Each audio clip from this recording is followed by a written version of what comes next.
like work is getting harder and like life is getting busier, and for some reason my motivation is even dropping lower as each day goes on.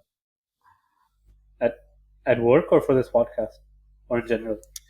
In general, just like I don't know, it's weird. Like I wake up every day and I have this like spurt of like anxiety for like what I'm going to be doing, and then it's like this dread because I know I have to do a lot, but for some reason I don't have the energy to. And I wouldn't even equate that to lack of sleep, or I don't know what's going on. I think I just have low motivation. I just don't feel like, and I think I've been thinking about it a lot. And I feel like it's because either my work is not aligned with who I am, or I just got in I would say the gratification of what I was doing before, and now that it's happening, that since that dopamine kind of went through me, I don't feel like it's not as exciting anymore. Can you relate? Uh, I don't really. I've heard this a lot. Uh, just today, like I saw a YouTube video on my uh, recommended page called. It was titled something like "Delaying Gratification Will 10 times Your Life." But like I don't know what like delaying gratification means exactly. Hmm. I mean, yeah. See, those terms have been used a lot in my life too, and I think I think delayed gratification technically means that you hold off on doing something in order to get a greater return later on.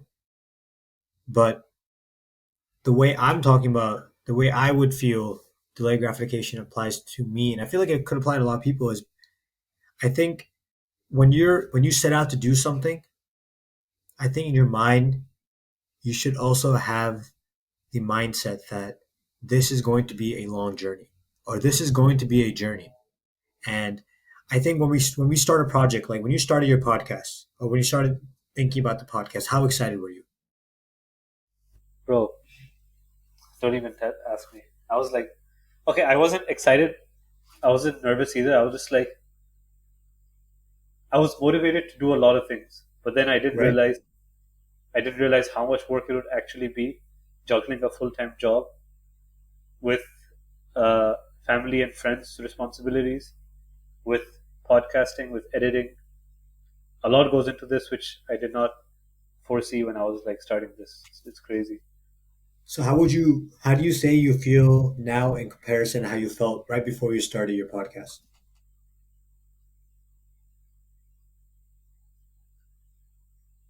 It's made me like at times it's made me rethink that if this is even worth it, or like am I doing the right thing, where are the results. You get impatient. I'm getting antsy. I'm like, I'm investing hours of my week recording, thinking about video ideas, editing, making little silly TikToks, uh, but like I'm not seeing anything. I'm not, it's hard to explain, but like I'm not seeing the results exactly. I'm not seeing any growth, even though like likes are coming, getting 1, 2 followers here and there, but it's not like something I wanted, I pictured that would be happening. Uh, So alongside the work, would you the work is a lot. it works a lot, and Yeah. would you say that in comparison, how do you think your motivation has dropped slightly, or has it become altered, or is it still the same? Yeah. So after coming back from India, I was going through some health and mental issues, which I'll probably talk about later. But like, Yeah.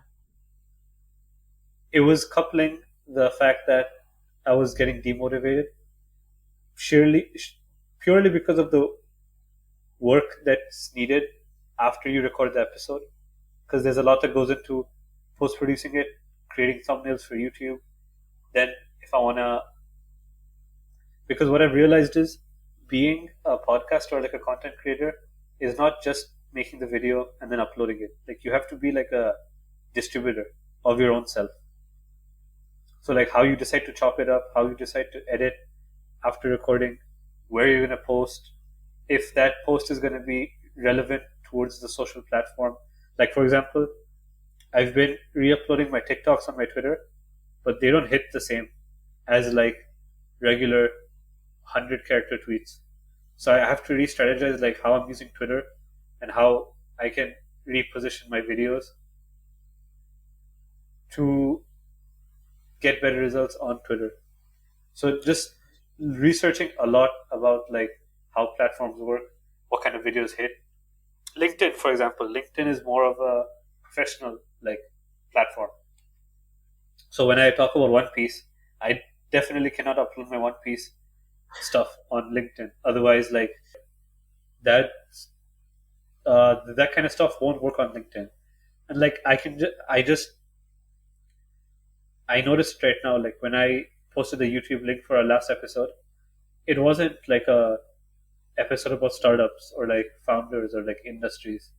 Like the first two episodes I posted on LinkedIn, the engagement was a lot more because I had mentioned like startups and entrepreneurship and industries, Amazon, like all these. I guess there are like keywords that make that Buzzwords. hit the algorithm as well. Yeah, For and I didn't buzzwords, hit yeah. any of them People in the caption or text or video, which is why I think the last one probably got suppressed, and or people didn't share it because people go to LinkedIn either to look for a job or to look for professional content.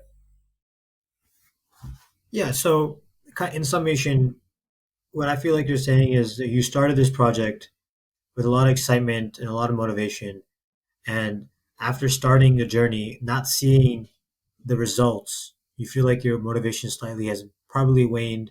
Maybe you're not feeling as hyped about it, and you even started questioning a little bit of why you even started in the first place. Would that be correct? I, I still question it, like You even still today, question like it. And it's I not think something that's I gonna go can, away. and I can severely relate to that. I think a lot of us, and probably those of you listening, and if you do, please put down in comments or wherever you can, like your own account. But